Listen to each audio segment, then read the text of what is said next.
To understand how electronic tubes work, let's take a good look at one of them, one that's representative of its species. This is a diode, a typical two-element electronic tube. Let's get inside it. In fundamental operation, it resembles an ordinary single-pole switch, a switch that can connect, for instance, this battery and its motor load. One power lead comes to the anode, the other lead goes to the cathode. When this switch is open, the contacts are insulated from each other by a vacuum, or by some inert gas inserted into an evacuated tube under low pressure. To close this switch electronically, all we need do is heat the cathode and give the anode a positive potential. Then here's what happens. As electrons are emitted from the surface of the heated cathode, being negatively charged, they fly at tremendous speed to the anode. In this way, a current-carrying path is formed, which closes our electronic switch and permits our motor to operate. You'll notice, by the way, that the direction of electron flow is contrary to the orthodox concept of current flow from plus to minus. Now, at this point, you may ask, if an electronic tube is basically just a form of switch, why is electronics hailed today as the technique of a new engineering era? To answer that question, let's review 6 of the basic things that we can do with this new kind of switch. In the first place, we can rectify current with it, converting AC to DC. We can do this merely by connecting an electronic tube in series with an AC circuit. As you study this circuit diagram, note that only each positive half wave of AC voltage will now produce a current.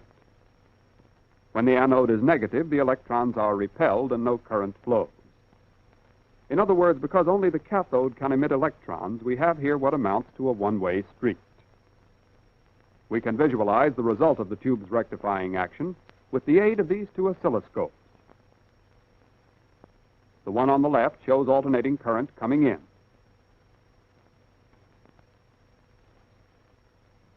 The one on the right shows pulsating direct current going out. The applications of this basic rectifying principle are many and important. Here's one of them, changing AC to DC on the nation's electrified transportation systems.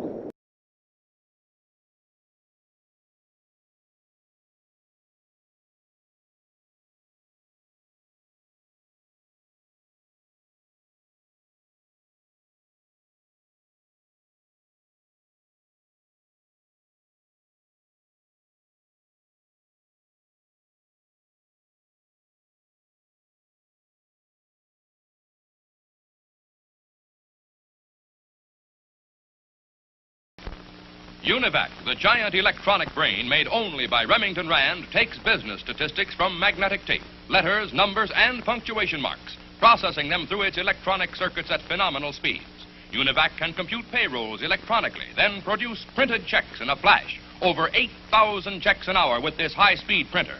UNIVAC leads the field of electronic computing. The interesting thing about the ENIAC was that it had a general purpose capability.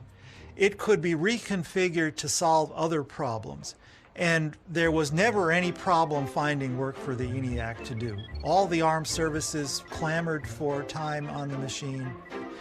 Industrial customers, university researchers wanted it. So it was kept busy right into the 1950s.